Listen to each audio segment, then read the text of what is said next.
Good afternoon बच्चों। तो आज 5 या 10 मिनट का वीडियो होने वाला है जिसमें इन सभी टॉपिक को कवर करने वाले हैं। ये कोई पढ़ाई का टॉपिक नहीं है, ये आपके डाउट है, क्वेश्चन है। जैसे आपको कौन सा चीज़ पढ़ना चाहिए, क्योंकि अभी इंटर के परीक्षा में लगभग 2 दिन बचे हैं और मैट्रिक की परीक्षा में लगभग 2 सप्ताह। तो आपको चिंता होती होगी कि कौन सा चैप्टर पढ़ें, किस टाइम में पढ़ें, किस कलम से लिखें और कितने देर पढ़ें। ये सब जो भी डाउट है आपका आज क्लियर हो जाने वाला है। तो आराम से इस वीडियो को देखिएगा और बढ़िया से समझिएगा। चलिए, हमारा पहला जो क्वेश्चन है कि सबसे पहले क्या पढ़े, ऑब्जेक्टिव पर फोकस करें या सब्जेक्टिव पर। तो जैसा कि आपको पता है और इससे पिछले भी मैंने एक वीडियो बनाया था जिसमें कि 2 महीना में पूरा बोर्ड एग्जाम की तैयारी कैसे करें। लास्ट के 10-15 दिन बच गया था तो फिर उस पर बनाया था एक वीडियो की, मतलब 2 सप्ताह में कैसे पूरा रिवीजन करें, किस चीज़ पर फोकस करें। तो आई बटन में लिंक दे दूंगा, उस वीडियो को आप एक बार देख लीजिएगा।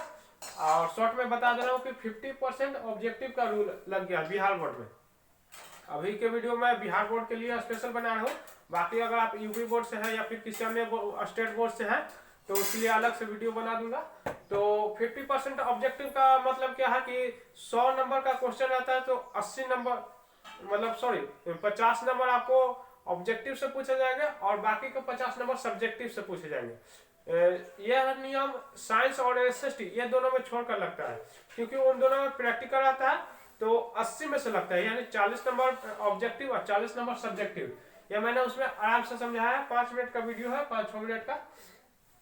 तो आपको ऑब्जेक्टिव पर फोकस करना है, ठीक। दूसरा क्वेश्चन है कि हमें पढ़ना है या लिखना है। जैसे कहने का मतलब गाइड मार्केट में एक से एक गाइड है, मॉडल सेट है, तो आपको गाइड से अभी क्वेश्चन आंसर याद करना है, लॉन्ग क्वेश्चन, शॉर्ट क्वेश्चन या फिर ऑब्जेक्टिव क्वेश्चन, या फिर उसे लिखना है।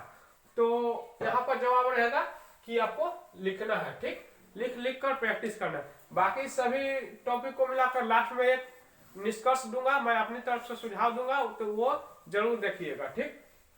तो बिना देर किए हुए आप अंत तक देखते रहिए, बिना कुछ भगाए, बिना स्किप किए हुए। तो देखिए, हमारा तीसरा जो पॉइंट है कि क्वेश्चन बैंक पढ़े या फिर मॉडल सेट पढ़े या फिर बहुत से प्राइवेट जो प्रकाशन है उसका आप क्वेश्चन आंसर याद करिए। कुछ लोगों का यह भी डाउट रहता है कि कौन से गाइड से क्वेश्चन लड़ता है, मतलब एग्जाम में, कि इस गाइड को हम पढ़ लेंगे तो लगभग में क्वेश्चन हमारा टच हो जाएगा, बोर्ड में आ जाएगा। तो ऐसा कोई बात नहीं है, कैसे आता है वो भी मैं बताऊंगा। तो अभी आपको फोकस करना है क्वेश्चन बैंक पर, ना कि मॉडल सेट पर, ठीक। कैसे, क्यों, ये सभी मैं बताऊंगा। अगला जो क्वेश्चन है कि पेन से लिखे, प्रैक्टिस करें या पेंसिल से। तो देखिए, चूंकि बोर्ड एग्जाम में पेन से ही लिखा जाता है और एक और डाउट जो रहता है स्टूडेंट के मन में कि ब्लू पेन से ही लिखना है, तो ये डाउट मैं खत्म कर दे रहा हूँ कि ब्लू और ब्लैक दोनों पेन से आप लिख सकते हैं। जरूरी नहीं कि ब्लू से लिख सकते हैं, आप ब्लैक से भी लिख सकते हैं, ठीक। यदि कोई किसी का मन में डाउट है कि दोनों से लिख सकते हैं तो वो भी लिख सकते हैं, लेकिन ऐसा नहीं कि एक लाइन ब्लू से एक लाइन ब्लैक से, ठीक। आप हेडिंग दीजिए ब्लू से और आंसर जो है ब्लैक से दीजिए, या फिर हेडिंग ब्लैक से और आंसर ब्लू से। और क्या आप पेंसिल भी उसमें यूज कर सकते हैं, तो बिल्कुल आप यूज कर सकते हैं। जो मेन पॉइंट है उसे अंडरलाइन कर दीजिए पेंसिल से। और या फिर जैसे कोई प्रश्न का आंसर हम लिख रहे हैं, बीच में जो मेन पॉइंट है उसका ब्रैकेट में वर्ड मीनिंग लिखा जाता है, तो वर्ड मीनिंग आप पेंसिल से लिख दीजिए। या फिर ब्लू से आंसर लिख रहे हैं तो वर्ड मीनिंग आप ब्लैक पेन से लिख दीजिए, ठीक। तो ये सब कुछ पॉइंट है और इसी पॉइंट को मैंने अपने टाइम में यूज किया था, तो वो भी मैं बताऊंगा। तो अभी आपको पेन से आंसर जो है लिखना है, पेन पर फोकस करना है। पेंसिल का भी यूज किया जाता है लेकिन ना के बराबर, क्योंकि सिर्फ मैथ में ही पेंसिल का यूज किया जाता है। वो भी अगर आप आपको ग्राफ की आवश्यकता न पड़े तो पेंसिल की आवश्यकता न पड़ेगी, ठीक। अगला जो क्वेश्चन है मॉर्निंग या इवनिंग, कहने का मतलब आप सुबह ज्यादा पढ़ें या फिर शाम को ज्यादा पढ़ें। तो देखिए, अगर यह वीडियो आप बाद में देखिएगा तो उसके अनुसार अलग हो जाएगा, उसके अनुसार मॉर्निंग हो जाएगा। लेकिन अभी जो है आपके लिए बहुत कम समय बचा हुआ है। आज 28 तारीख हो गया और 1 फरवरी 2024 से आपकी 12th बोर्ड एग्जाम की परीक्षा है। तो ये वीडियो ना केवल 10th क्लास के बच्चे देख रहे हैं, 12th क्लास के भी बच्चे देख रहे हैं। तो आपको ना सिर्फ दिन देखना है ना सिर्फ रात देखना है, बस आपको जो जो भी जरूरी काम है और कुछ भोजन वोजन कर कर मतलब सुबह शाम जो है दिन रात एक करके पढ़ना है, क्योंकि ये 2 दिन जो है आपको 2 साल का मेहनत का रंग देगा पूरा 11th 12th या फिर 9th 10th जो भी है। ठीक, अगर 10th क्लास में अगर 10 दिन बचे हुए तो ये नहीं कि ये 10th क्लास जो है केवल 10 दिन के बाद परीक्षा देंगे तो केवल 1 साल का है, नहीं, ये 10th का जो रिजल्ट आएगा तो आपको 10 साल का रिजल्ट आएगा। कुछ पिछले आपके बचपन से 1 क्लास से 10th क्लास तक का आपने क्या पढ़ा क्या नहीं पढ़ा उसका रिजल्ट है। ठीक, तो अभी आपको दोनों पढ़ना है, दोनों टाइम, मॉर्निंग इवनिंग। सुबह में ज्यादा वातावरण शांत रहता है इसलिए सुबह थोड़ा ज्यादा पढ़िएगा। ठीक, याद करने वाला जो है पोर्शन वो सुबह में करिए और लिख कर प्रैक्टिस करने वाला दोपहर या शाम को करिएगा। चलिए तब तक आप स्क्रीनशॉट लीजिए।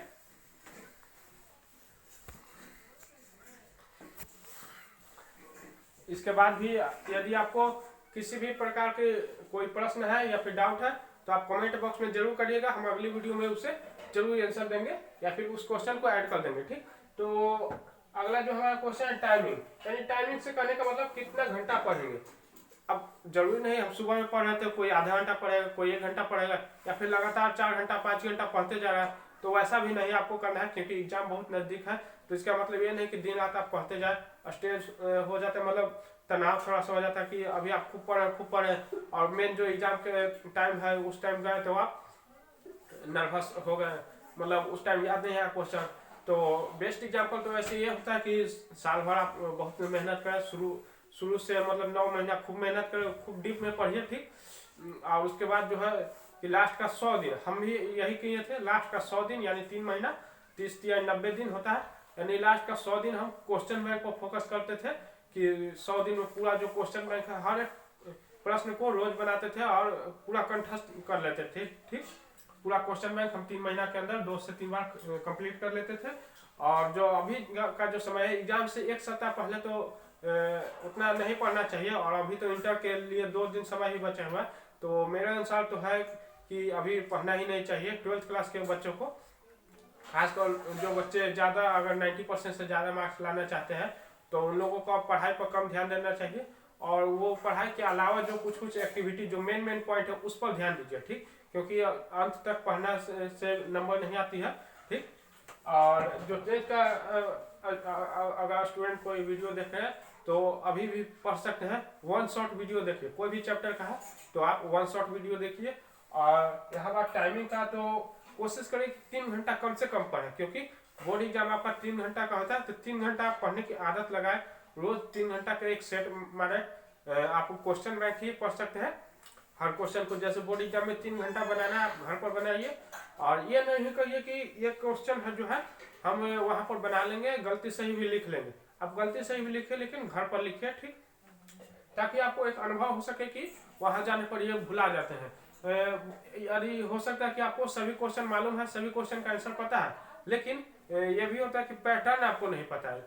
जैसे कहने का मतलब 5 क्वेश्चन बनाना है, आप 4 ही क्वेश्चन बनाए हर बार में। अगर लॉन्ग क्वेश्चन आप मॉडल सेट में देखते होंगे, जैसे इस बार की सेंटअप एग्जाम में मेरा एक भाई गलती कर दिया, कहा कि मॉडल सेट में हमेशा लॉन्ग क्वेश्चन जैसे 5 पूछा जाता है कि आपको 5 बनाना है और 10 आंसर 10 वो क्वेश्चन दिया हुआ रहता है, सब 5 बनाना रहता था, लेकिन यानी 5-5 नंबर का रहता था। ठीक, लेकिन सेंटअप एग्जाम जब देने गया तो 4 नंबर का पूछ दिया। ठीक, लॉन्ग क्वेश्चन 4 नंबर का और शायद 5 बनाना था, कुछ ऐसे ही था। तो कहने का मतलब 5 क्वेश्चन बनाना था और वो लोग 4 क्वेश्चन बनाए, 1 क्वेश्चन उससे छूट गया, क्योंकि एग्जाम में वहाँ जब वो सिर्फ क्वेश्चन पढ़ा आंसर लिखते गया, वो पैटर्न पर ध्यान ही नहीं दिया। ठीक, तो आपको पैटर्न सबसे पहले ध्यान से पढ़ना, और सबसे पहला फोकस कि पहला दिन आपको कौन सा सब्जेक्ट है। जैसे पहला पेपर आपका इंग्लिश है तो आप इंग्लिश बहुत अच्छे से पढ़िए, पहला पेपर आपको मैथ है तो मैथ बहुत अच्छा से पढ़िए। तो टाइमिंग में है कि कितना घंटा पढ़े, तो आपका आंसर है 3 घंटा लिख दे रहा हूँ, 3 घंटा। ठीक, स्कोरिंग चैप्टर यानी कौन सा चैप्टर ज्यादा स्कोरिंग है या फिर कौन सा टॉपिक। इसके बाद है 100% पूछे जाने वाले प्रश्न। तो स्कोरिंग चैप्टर जैसे वही मेन है, जैसे आप क्वेश्चन बैंक में देख लीजिए कि कौन सा चैप्टर से ज्यादा कितना बार पूछा गया है, जैसे मैंने 12th क्लास के लिए एक बताया था कि ये रैखिक प्रोग्राम था, यानी लीनियर प्रोग्रामिंग जो चैप्टर है उससे हर साल एक लॉन्ग क्वेश्चन पूछे जा रहे हैं। तो निश्चित है कि 2024 बोर्ड एग्जाम में भी पूछे जाएंगे। देखिए कोई भी यूट्यूबर या फिर कोई भी टीचर जो है ऐसे नहीं बता देते हैं 100% कि वो पूछा ही जाएगा कंप्लीट।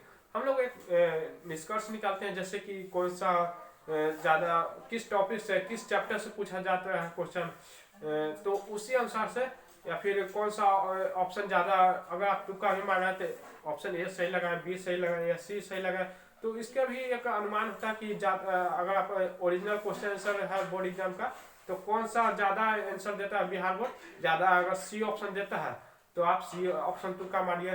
तो इस अनुसार से आप अपने अपने सब्जेक्ट में पहले से ये कर सकते थे। अब तो उतना समय नहीं है कि आप सभी आंसर को आप अथी करिए, देखें कि ज़्यादा ऑप्शन ए है, बी है, सी है, डी है, उतना करने में आप समय लगाएगा तो आप दूसरा क्वेश्चन सॉल्व कर लीजिएगा। तो स्कोरिंग चैप्टर की बात करें तो 12th क्लास के लिए लीनियर प्रोग्रामिंग है, और 10th क्लास में जो है ट्रिग्नोमेट्री यानी त्रिकोणमिति 25 से 30 नंबर का हर साल पूछे जाते हैं। बाकी अगर आपको सभी चैप्टर का चाहिए तो कहने का मतलब आप एक बार सेंटअप जो एग्जाम होता है, सेंटअप एग्जाम उत्प्रेषण परीक्षा कहा जाता है हिंदी में, तो सेंटअप एग्जाम का एक बार पैटर्न देख लीजिएगा कौन सा चैप्टर से कितने नंबर का पूछा जाता है। लगभग में सेंटअप वाला ही रहता है पैटर्न। तो जैसे सेंटअप में त्रिकोणमिति अगर 35 नंबर का पूछा तो बोर्ड एग्जाम में भी हो सकता है कि 30 से 35 नंबर का पूछ दे। ठीक, 100% पूछे जाने वाले प्रश्न क्या है, तो पहले आप इतना लिख लीजिए, नोट्स बना लीजिए।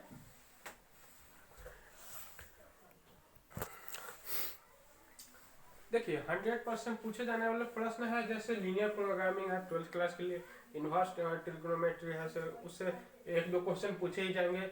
इसके अलावा जो कैलकुलस है, कैलकुलस से पूछे जाते हैं, 10th क्लास में भी त्रिकोणमिति से पूछे जाते हैं। इसके अलावा मैंने बताया था जो वीडियो में मैंने लिंक दे दिया है आई बटन में और कमेंट बॉक्स और डिस्क्रिप्शन में, दोनों में दे दिया हूँ लिंक कि कैसे आप 2 महीना में या फिर 15 दिनों में पढ़कर बोर्ड एग्जाम टॉप कर सकते हैं, किया जा सकता है। वो मैंने अपना पहला जो एनिमेशन है मैंने एडिटिंग किया है, लगभग 6 से 7 घंटा टाइम लग गया था, तो बहुत अच्छा वीडियो है, उसमें देख लीजिएगा। ऐसे आपको जो है पत्र निबंध गद्यांश जो है उससे हर साल क्वेश्चन पूछे जाते हैं कि हर साल पत्र मतलब जैसे हो गया सरस्वती पूजा, होली, ये सब फरवरी में चूंकि एग्जाम होता है तो फरवरी में सरस्वती पूजा होता है, मार्च में होली होता है, तो आसपास के अनुसार कि जो मेन है तो कुछ निबंध देख लीजिएगा, क्योंकि हर साल पत्र निबंध हर साल पूछे जाते हैं, तो ये हो गया। और इसके अलावा भी कुछ है, जैसे गद्यांश है, कहानी पढ़िए, उसके नीचे 2-3 क्वेश्चन आंसर दिया हुआ रहता है, उसको सॉल्व करिए, ये हर साल पूछे जाते हैं। तो यही कुछ है, और बाकी ये इसके अलावा भी यदि आपको कोई क्वेश्चन छूट गया तो कमेंट जरूर करिएगा। बाकी मेरे तरफ से जो निष्कर्ष रहा कि आपको क्या पढ़ना है, कैसे पढ़ना है, निष्कर्ष, तो 1 मिनट का और समय दीजिए। देखिए आपको सबसे पहले क्या करना है, कोई भी गाइड नहीं पढ़ना है। देखिए पढ़िए, अगर आप सब कंप्लीट कर चुके हैं तो अगर आपको लगता है कि नहीं हम फर्स्ट आ सकते हैं या फिर सेकंड हमको आना है, कैसे भी पास हो जाना है, अलग अलग तरह के लोग होते हैं, तो आपको सबसे पहले फोकस करना है कि क्वेश्चन बैंक जो है किसी भी प्रकाशन का हो, क्वेश्चन जो बोर्ड में एक बार पूछा गया, सभी बुक में एक ही क्वेश्चन रहता है, सेम क्वेश्चन रहता है, क्वेश्चन नहीं बदलेगा। ठीक, अपने तरफ से जो गाइड वाला क्वेश्चन देता है वो भले चेंज हो सकता है, लेकिन जो बोर्ड में पूछा गया क्वेश्चन वो किसी भी क्वेश्चन बैंक में नहीं चेंज होगा, उसका आंसर भले आगे पीछे हो सकता है। ठीक, वो भी सब्जेक्टिव का, ऑब्जेक्टिव का नहीं चेंज होगा। ठीक, तो देखिए क्वेश्चन बैंक का आप कंप्लीट तैयारी करिए, प्रॉपर लिख कर।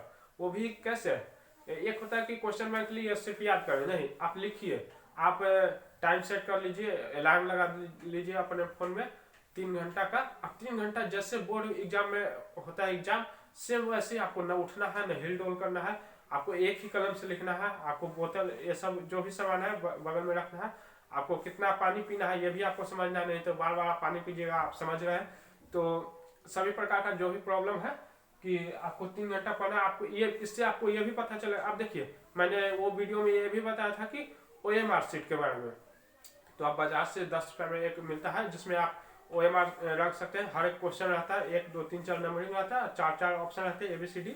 तो आपको OMR शीट कैसे भरना है, जैसे बीच में रखकर आप गोल गोल ऐसे ऐसे रंगते हैं कि आप किनारे किनारे पहले रखते हैं, बॉर्डर आप रंगते हैं, फिर बाद में बीच वाला रंगते हैं। अलग अलग लोग जैसे तैसे रंगते हैं। कहने का मतलब जो गोल सर्कल होता है उससे बाहर नहीं आना चाहिए। आ जाता है थोड़ा सा तो उससे कोई दिक्कत नहीं होता है, मशीन ले लेता है, लेकिन मेन जो है बीच में हो जाना चाहिए। इसके अलावा गाढ़ा आपको होना चाहिए। ऑब्जेक्टिव के लिए अलग कलम यूज किया जाता है, जैसे गाढ़ा जो कलम होता है, और काला कलम यूज करिए। ऑब्जेक्टिव के लिए आप काला कलम से प्रैक्टिस कीजिए ताकि थोड़ा सा मोटा रहे जो, ताकि गोले को है जल्दी भर सके।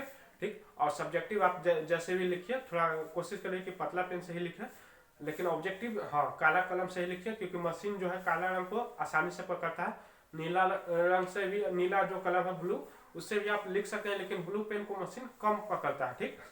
तो ऐसा कोई जरूरी नहीं कि दोनों लिख सकते हैं, लेकिन दोनों में सबसे अच्छा कौन है तो काला। ठीक। काला कलम से ऑब्जेक्टिव लिखिएगा। और सबसे जो मेन है कि कैसे भरना है, आपको रजिस्ट्रेशन नंबर, रोल नंबर और ये सब भर लीजिएगा। आपका मेन जो है कि क्वेश्चन जो पेपर मिलता है उसका नंबर जरूर लिख लीजिएगा अपने सवाल पर।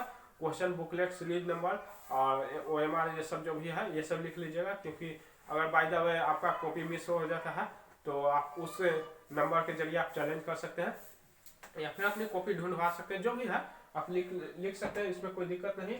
और आप 3 घंटा का सेट बनाइए, अलार्म लगाइए, 3 घंटा न उठना है न हिलना डोलना है। आप प्रैक्टिस करिए, इससे आपको ऑब्जेक्टिव कितना देर में बनाना है। अगर आप 1.5 घंटा सोचते हैं कि ऑब्जेक्टिव बनाएंगे तो 1.5 घंटा में सब्जेक्टिव नहीं बन पाएगा, क्योंकि 1.5 घंटा आप सिर्फ एक एक गोला को रंगने हैं, और 1.5 घंटा बचा हुआ उसमें पूरा एक एक पेज के क्वेश्चन आंसर बनाना है, तो कैसे संभव है। तो इससे आपको अंदाजा लग सकता है। और कौन सा कलम से लिखना है, तो ऐसे तो मैं किसी कंपनी का प्रचार नहीं करूंगा, लेकिन कोशिश करिए कि आप जैसे रोडिटो या फिर कोई भी बॉल पेन जो होता है, आप थोड़ा सा कोशिश करिए कि उससे लिखें। और एक होता है जेल पेन, जेल पेन से नहीं लिखिएगा, क्योंकि जेल पेन कैसे पहचानते हैं, एक तो लिखा रहता है कि जेल पेन, अग्नि जेल पेन, ऐसे कुछ। या फिर आप जेल पेन को ऐसे करिएगा ना, कागज को ऐसे रखिएगा तो उसका इंक जो है ना फैलने लगता है। ठीक।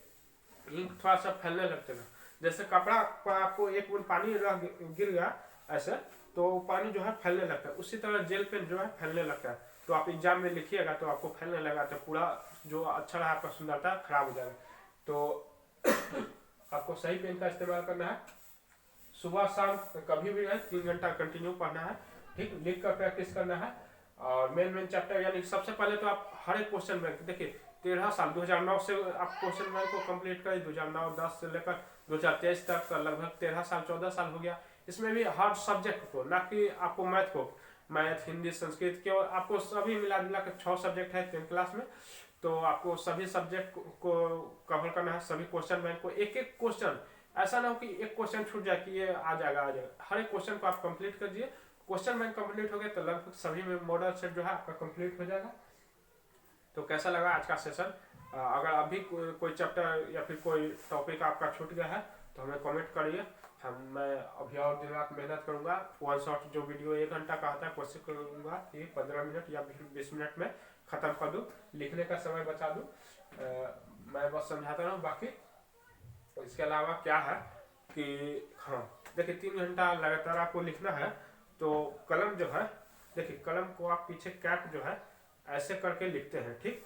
अब इससे क्या है, थोड़ा वेट बढ़ जाता है, तो कोशिश करें कि पेन पीछे ना रखें। ठीक। और लिखें, करने का मतलब जो कैप है इसे साइड में रख दें तब आप लिखें। ठीक। इससे जैसे इस पीछे रखिए ऐसे लिखिए तो थोड़ा सा वेट बढ़ जाएगा। यानी कहने का मतलब 3 घंटा लगातार लिखना है तो आपकी उंगली जो है थोड़ा सा दर्द करने लग सकती है। इसके अलावा शीशा का जो पिन है, कलम होता है, तो हो सकता है कि आपको जो उंगली है लिखने में न बने, फिसलने लगे पसीना से या फिर किसी अन्य कारण से, तो आपको सही कलम का चॉइस करना है। पेंसिल का भी आप यूज कर सकते हैं, जैसा भी हो। आप अभी से थोड़ा सा और प्रैक्टिस करिए, मेरा सुझाव मानिए। और जो मॉडल सेट गाइड ये सब जो है वो सब पर कम ध्यान देकर क्वेश्चन बैंक जरूर से खत्म कर ले। आप क्वेश्चन बैंक को ही 1 बार 2 बार 4 बार जितना बार खत्म हो सके करिए। रहता है कि 2 क्वेश्चन है, आपको 1 क्वेश्चन ही बनाना है तो 1 क्वेश्चन बनाइए, एक बार फिर से बनाइए उसी 2014 के जैसे क्वेश्चन बना रहे हैं, या फिर 2023 को, तो 2023 के क्वेश्चन को 1 बार तो बनाइए। और जैसे 100 क्वेश्चन है ऑब्जेक्टिव, 50 आपको बनाना है, 50 छोड़ दिए, तो वो 50, अगला बार फिर 3 घंटा का अलार्म लगाइए और बाकी जो क्वेश्चन छूट गया वो बनाइए, ठीक। तो इस तरह से आप क्वेश्चन बैंक को खूब समय दीजिए। तो चलिए मिलते हैं अगले वीडियो में, तब तक के लिए जय हिंद, जय भारत, जय मां सरस्वती, धन्यवाद।